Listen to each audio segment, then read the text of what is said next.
जगली आखिरे जेबे तू आने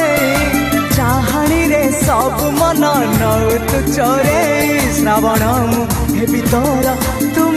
श्रावणी श्रावण हेबी तोर तुम श्रावणी कई फूल रंग तोर मुह चांदनी